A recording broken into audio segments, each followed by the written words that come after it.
Salut, comment ça va? Aujourd'hui, on va rencontrer quelqu'un de nouveau, un ami spécial qui nous aidera à comprendre le temps. Voici Tic Tac, notre ami l'horloge. Il est toujours là pour nous montrer l'heure. Vous voyez sa grande face ronde? Elle est facile à lire, même de loin. Et ses deux bras pointus? Ils sont très importants pour nous dire l'heure exacte. Il bouge toute la journée. Regardez comme il se déplace sans arrêt. Une aiguille est courte et un peu grosse. C'est l'aiguille des heures. Elle nous montre les heures de la journée. Elle pointe vers les chiffres sur le visage de Tic Tac pour nous dire quelle heure il est. Par exemple, si elle pointe vers le 3, il est 3 heures. L'autre aiguille est plus longue et plus fine. C'est l'aiguille des minutes. Elle nous montre les minutes qui passent. Elle se déplace plus vite que l'aiguille des heures et nous dit combien de minutes se sont écoulées. Par exemple, si elle pointe vers le 6, il est 30 minutes après l'heure.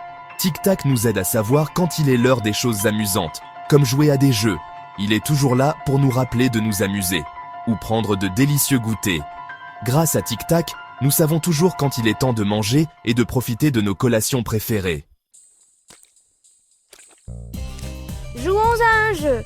Aujourd'hui, nous allons apprendre à lire l'heure avec l'aiguille des heures.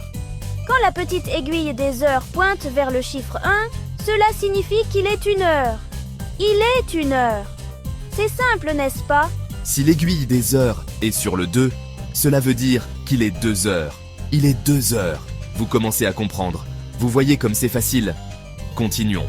L'aiguille des heures se déplace L-E-N-T-E-M-E-N-T autour du cadran. Elle avance doucement. Il lui faut une heure entière pour passer d'un chiffre à l'autre. C'est pourquoi on l'appelle l'aiguille des heures. Maintenant, à vous d'essayer. Regardez bien les horloges. Où doit pointer l'aiguille des heures s'il est 3 heures? Réfléchissez bien. C'est ça, vous avez trouvé la bonne réponse. Sur le chiffre 3. Bravo, vous avez bien appris. La grande aiguille des minutes adore courir. Elle ne s'arrête jamais, toujours en mouvement, toujours en train de tourner autour du cadran. C'est fascinant de la voir en action, n'est-ce pas? Quand elle pointe vers le 12, cela signifie que c'est le début d'une toute nouvelle heure. C'est comme un nouveau départ, une nouvelle opportunité pour faire quelque chose d'incroyable. Quand l'aiguille des minutes fait tout le tour de l'horloge et revient au 12, cela signifie qu'une heure s'est écoulée. Une heure complète, pleine de moments et d'activités. Parfois, l'aiguille des minutes pointe sur le 6. Cela signifie qu'il est à mi-chemin d'une nouvelle heure. Cela signifie qu'il est 1h30, comme 1h30 ou 7h30.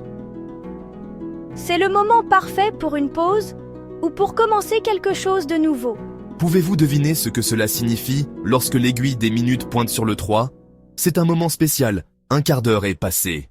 Vous avez trouvé! Bravo! Vous êtes des experts en lecture de l'heure. Il est écart. Un quart d'heure est passé. Et il y a encore tant de choses à faire et à découvrir. Wahou! Vous êtes super! Maintenant, vous savez comment lire l'heure avec Tic Tac. N'oubliez pas, la petite aiguille nous indique l'heure et la grande aiguille nous indique les minutes. Tout au long de la journée, jetez un coup d'œil à Tic Tac. Quelle heure est-il? Est-ce l'heure de jouer? L'heure de manger? L'heure d'aller au lit? Continuez à vous entraîner. Et bientôt vous serez un as de la lecture de l'heure. On a réussi, Bleu!